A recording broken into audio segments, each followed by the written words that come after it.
I'm going online. So what are we going to talk about? Essence of life. Yeah, but what are we going to talk about? How we see the world. So I'm gonna just Online? ask. I'll just ask some philosophical What are we questions. going to I talk? have a list of 40, and we'll just see how. Okay. Okay. Let's start. Hi guys, thanks for joining. This is Essence of Life. Today we're going to be talking about how we see the world. My name is Amanda Armagast. My name is Alyssa Haber. And I'm Dr. Abbasi for Essence. So we've done this series for a while now. I'm just going to start by asking a PA and a neurosurgeon different philosophical questions. My background is in communication. Philosophical question. So exciting.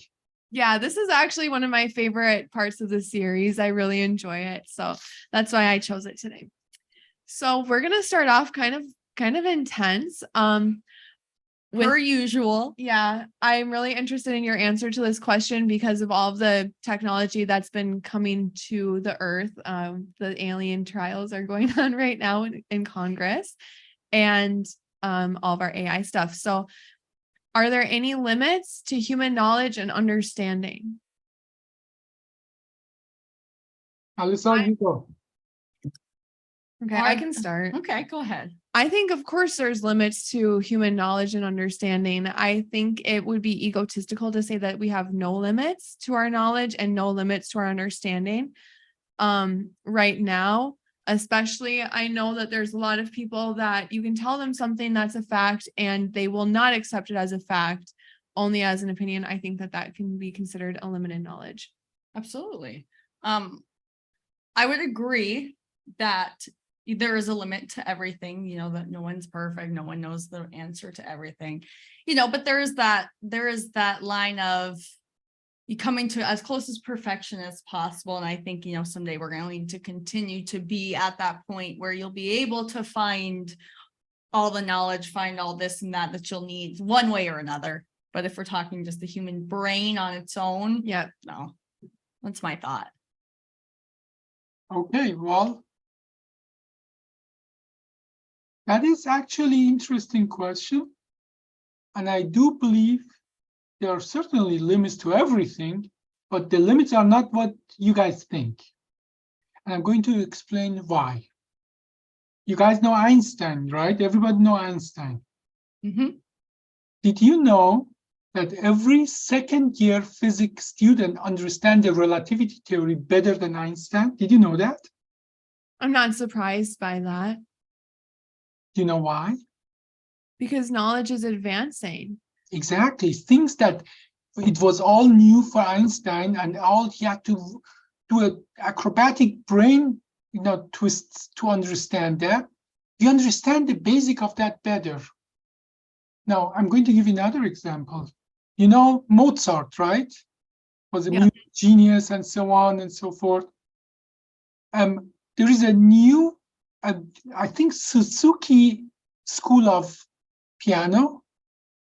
Every person in that school, the 14-year-old, the 12-year-old person in that school can play better piano than Mozart because we know how to teach that. Mm-hmm. And how do we know that? It is based on actual, identifying and evaluating and so on and so forth, the notes and the reports and so on. We don't have the records from Mozart, but considering that we have new ways of teaching things that would be limit, the best of the best, Mozart, Einstein, are so far below us now. So our limits are not what you think they are self-made. There is okay, I'm going to give you one last example for that so you understand where we are going. You guys know that hot dog eating context in New York? Yeah, I do know that. I've actually watched a hot dog eating contest before. So what is the limit? What is the score? I mean, how many do they eat in 11 minutes, right? In 11 minutes. I think isn't the limit like 112 or 212 or something? Yeah, I think. Now, how much do you think was it like 25 years ago or 30 years ago. Probably like 25. Yeah, it was 25. And then in 1 year, it jumped from 25 to 65. I don't know what it is now. It is not about hot dog eating. I don't recommend that. No, But- it's about getting the hot dog wet so it can go down faster. So The stretch. it is about human limit. That's what I'm talking about. This was your question about human limit. For 100 years or 70 years or whatever long that hot dog contests were, the limit was 20 to 28. And then if somebody could eat one more, they would say, wow, wow, wow. How did it in 1 year go from 28 to 63 in 1 year? What Because, happened? well, I think Alyssa and I are going to say the same thing, that they learned the techniques of the person before. So the person who won before essentially taught them or trained them how to win again. Mhm. Okay, well, his name is Kobayashi. He's the skinniest man, and he's Japanese. He just was for visit in New York, and then looked at that, and then he wanted the money. So he went and took that hot dog eating contest apart, analyzed the rules, and came out not to how to eat so many hot dogs in 11 minutes, but how to eat one hot dog fastest. Like nobody in the rules ever said that you have to eat them together. Nobody said that. Right. So he would, for example, separate them, put the bun in water, squeeze them, eat them that way, and swallow the hot dogs whole. It's not healthy, don't do it. But you see, the limit was for 70 years, 28, until somebody dared to take it apart and analyze the parts and put it together. So in that sense, in the common sense of do we have a limitation, I would say no, we don't. We just have to widen our horizon, start looking at things in a different way. And I'm going to give you an example of your own life, Amanda. Thank you. Remember how long we talked about getting some information from a clinic, from some system in some of the states, and everybody was discussing all these big name and 20 years history and experience in marketing. We're thinking about how to get that. While they were talking, you pick up the phone, call the front desk, and got all the information in 3 minutes. Do you remember that? So Yeah, I do. now think about that 4 examples I gave you.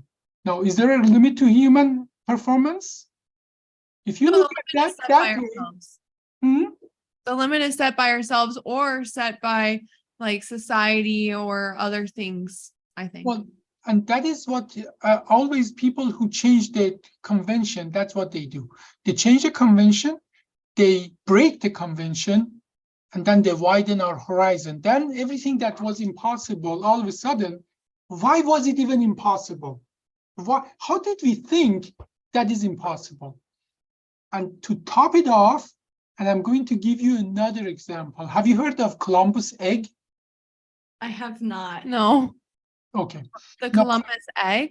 Columbus egg, the concept of Columbus egg. So Columbus, when he came back, he was the star of the show. He was a celebrity. He was invited to all this, the royalties and banquets and philosopher, mathematician, all were there. And he had a joke. Somebody else before him did that, but it's just attributed to him. They called it Columbus egg. He would give them an egg and say, okay, you smart people, balance this egg on one of the ends. And all this philosopher, all this mathematician, they would just try and could not do that. Do you know what he did? Mashed them both and put them on top of each other. No, just one egg. Yeah, I actually do remember the rest of the story now. Okay, so Like He thinking take- outside the box. Yeah. he took one of the egg, hit it on the ground, and it stood. And they said, duh. You see that there? Many things in life is the so-called Columbus egg. Mm-hmm. And once you remove the self-made thing, like, let me give you another example. Is it possible to do 4 surgeries in the morning? Is it possible? Some people would say no. Until you put that threshold, then it's possible. So I can go on and on and on, but I think you're wiser now, and stop putting self-limiting borders in your life. And like my son makes fun of me because when we talk about what I want him to do, I tell my son I want him to be the first man on Mars and my daughter to be president of the United States. And but that is a threshold. When you put that threshold, everything else is available to you. Okay, so meaning that especially when you're young, when you're a parent, don't put low threshold on your. Don't put borders and limits. What human limits? So again, physically everything has a limit, and that limit is Planck's constant. That is a physical limit of the universe. Beside that, if there is no limit. Now, you can look at it another way.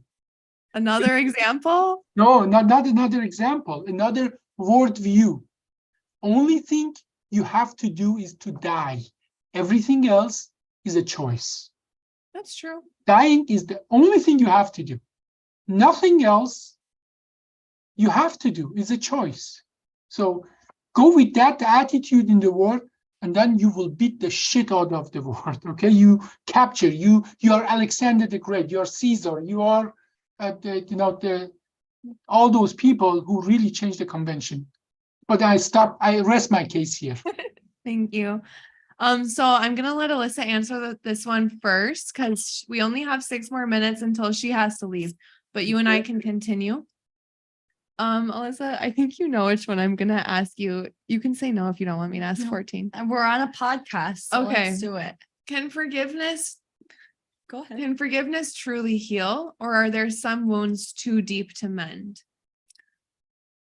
So this is another one of those questions that when it asks us, can forgiveness truly heal? Well, it comes down to like, how do you know when you're healed? Yeah. You know, what forgiveness are you asking for? Do I want you to forgive me or me to forgive you? I'd say there's no amount of forgiveness that anyone can give you that's going to heal you. I don't believe that, even if I wronged you and I need you to say, I forgive you, it's all about at the end of the day, how you see yourself, how you feel about yourself, how you are able to mend yourself. Mhm. So to me, the answer is, no, as I got to find that again to make sure I'm saying this. So there are wounds that I think that are too deep to mend on a personal level, at least on your own. Yeah. I feel like with help, with this, all the resources. Yeah. Like Dr. Vassi said, the only limit that we have for ourselves is ourselves. So can anything be mended? Yes. But I know I kind of like contradicted myself, but you hit me with the tough question. And this question is right up. I feel like you're Allie. I feel like you're Yeah. a good person to answer that because you're really big on forgiveness. That's Try. why I asked you, but I agree with you wholly. And I like that it's worded as a wound because I feel like a wound can heal, Mhm. but there still might be a scar. So True. sometimes you can forgive someone and like genuinely you're not hurt by it anymore, but there's still going to be a scar there that you can still see. So when you think about that person, maybe you won't trust them in that way anymore, or your relationship will be altered a little bit. With anyone, your relationship with anyone. Yeah, with anyone. I have that all the time. You're unintentionally making changes. I tell my mom all the time in South Dakota where I'm from, I did the little hand wave every time I drove. Every time I drove. Well, it took me like a week of hand waving in Minnesota and nobody hand waving back for me to just stop hand waving. I didn't think about it. I didn't make that decision to, hey, I'm going to stop doing that until I get back home and people start waving back at me. And I go, oh, shoot, when did that change? When did I make that decision that I'm giving up on Minnesota people? I'm going to stop waving at them. We just stopped doing that based on, is that a wound? Did that cut me? No, but did it affect me in a way that I didn't even know? Yeah, it did. Yeah, true. Or like if you grew up as a child and you were abused by men, maybe as an adult, you don't trust men anymore. And so you can heal from that and you can like recover, but it'll still have that Impact. that impact on your life. What do you think? Asking the robot? Yeah, That is your field. I'll That ask is you the your question. domain. I'll ask you the question again. Can forgiveness truly heal, or are there some wounds too deep to mend? So let me take that question apart. Okay. Okay. Now, first of all, forgiveness. I don't know if you guys and I are talking about the same thing. Do you know what for me forgiveness is? Forgiveness for me is an act from the victim upon perpetrator. Mm-hmm. It is, Great. and it is not that the perpetrator comes and says, I did you wrong, please forgive me, and so on. And there is a self-forgiveness in that. It is for a rapist is easy to forgive himself and come and ask, are we good now? Are we good now? Are we good now? That's meaningless. Mm-hmm. You have a legal system for that. That forgiveness in the legal system plays a role to how much you are going to go to prison. I mean, if you are a total idiot and total, if not, you don't even repent, you think still the only problem was that you got caught.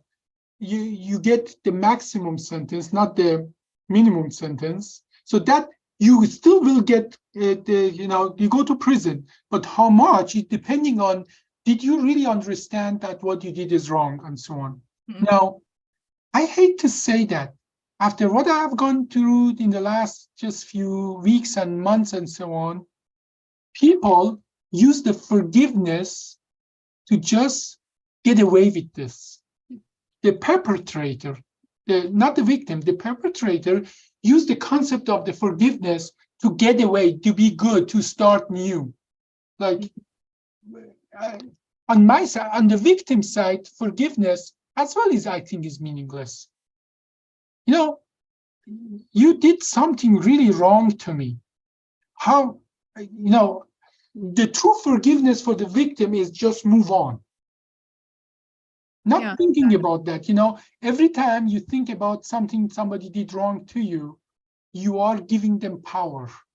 Mhm. Once you move on, they have no power over you anymore. And that is true. You forgive yourself and move on. And independent if they repent or not and so on, because as soon as you do that, they have no more power over you. And then you can move on with your life. Or you can, if you don't do that, not like a victim seeking repent and the apology and I'm sorry from a perpetrator, it's just going to make the wound deeper. Mm-hmm. I would agree with that. I agree. It's something I tell Alyssa all the time is like when people tell me sorry, I don't care. I literally could not care less about being apologized to. Yeah. And that is, I can tell you, let me tell you an example. I am in the OR, I'm helping a patient, and something I need wasn't there that was supposed to be there. Mhm. And the person that was supposed to have that there says, I'm sorry, and look at the walls. So I am in that situation, I have to overcome a big burden.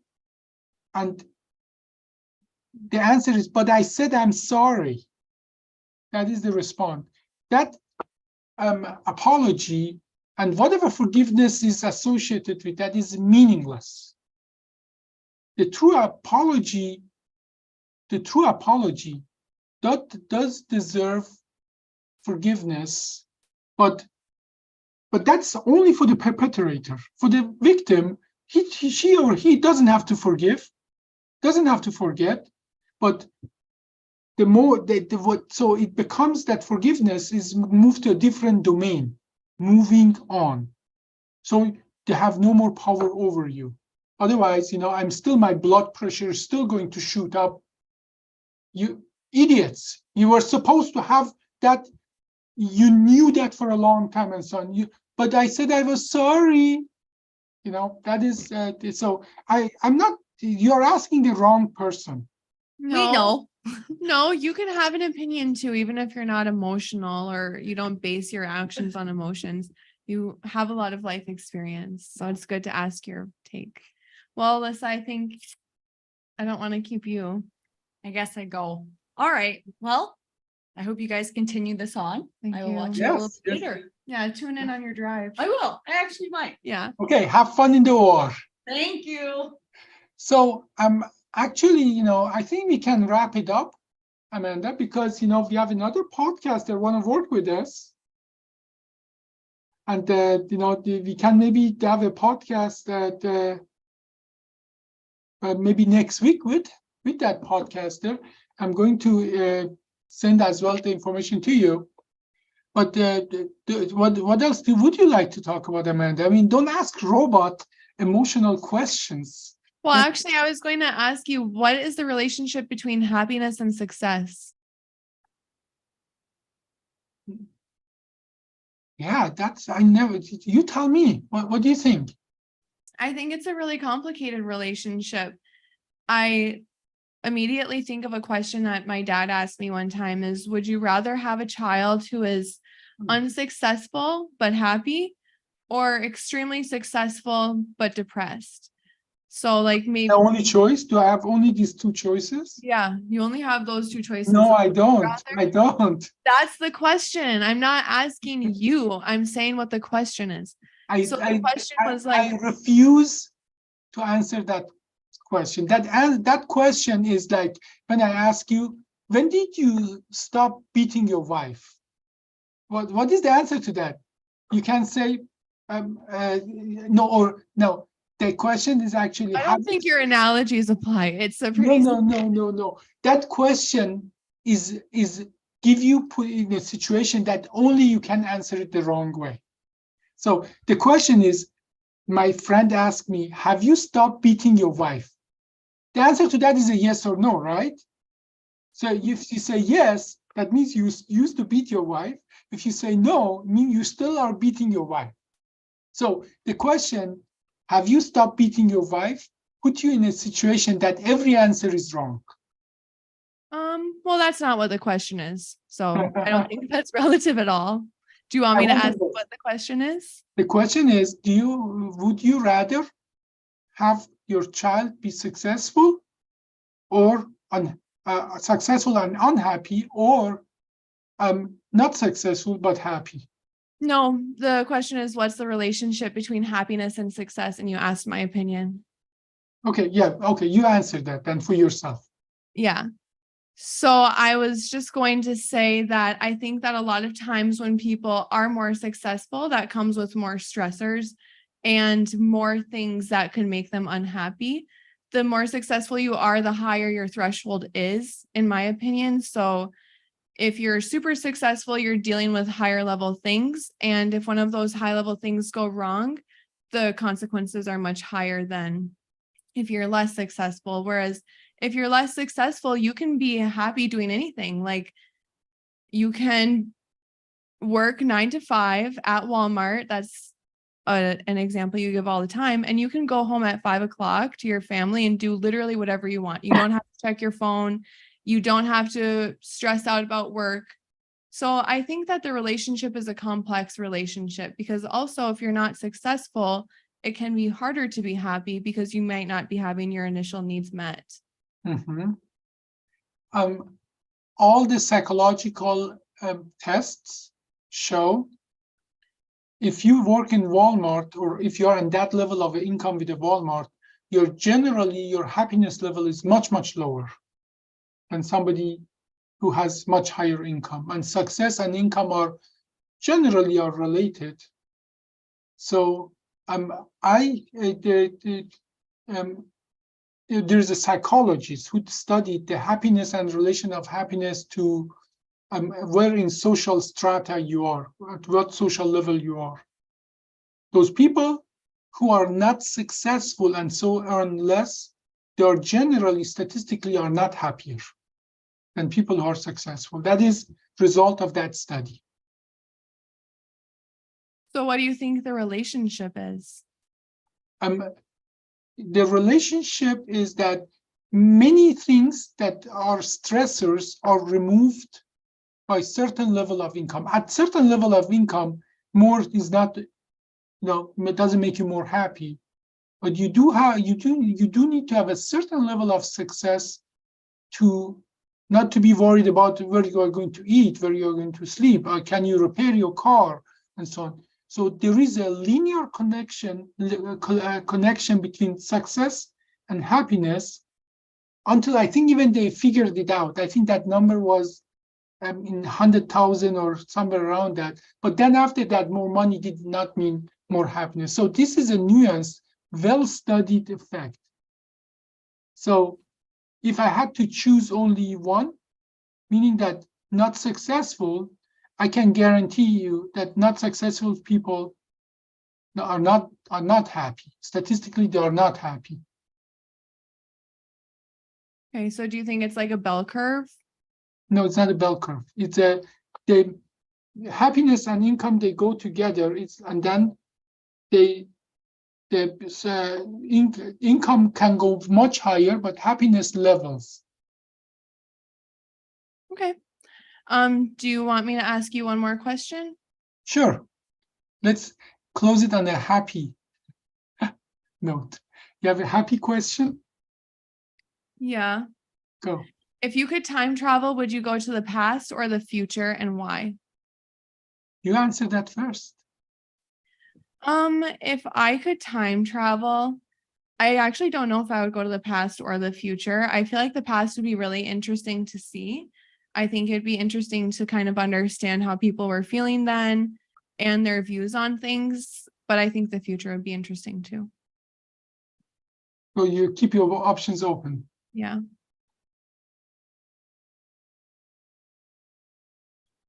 So there is a meme I'm trying to find about the people who are nostalgic about the past. I cannot find it in this short notice. It's like a painting, like a cartoon about good old time. And then in that good old time, somebody is getting tortured, the other person is getting crucified, the other one getting speared, and so on and so forth. The other person is dying of starvation, and so on. We, at any time in the history, when we looked at our past, we appeared like savages. Mm-hmm. Like, it used to be, for homosexuality, it used to be prison sentence in the United States, not long ago. In Europe as well. In many countries, It still is. in Europe there isn't anymore, and United States there isn't. In some other countries there is. 100 years from now, many things that how we behave is considered as we are savages for future, and the past is savage to us. So our past, is not very glorious. And everything, for people who are interested, go read Steven Pinker. He's a philosopher linguist from MIT, and you should, just read one or two of his books. That humanity has never been as good as it is now, and that is a good thing. We are optimistic about that, but we are not going to stop. So that answered the question where I would go and why. I would go far, far in the future. Mm-hmm. Yeah, I can see why. I would like to see like how the nature looked in the past before we did a lot of these things that we're doing. Yeah, the nature where every fourth of your children got eaten by a tiger in India, or lots of good nature. Okay, well, thank you guys for joining. This was Essence of Life. We talked about how we view the world. My name is Amanda Armagast. And I'm Dr. Abbasi for Essence. And hopefully your children don't get eaten by tigers. Let's hope. See you next week. Have a safe weekend.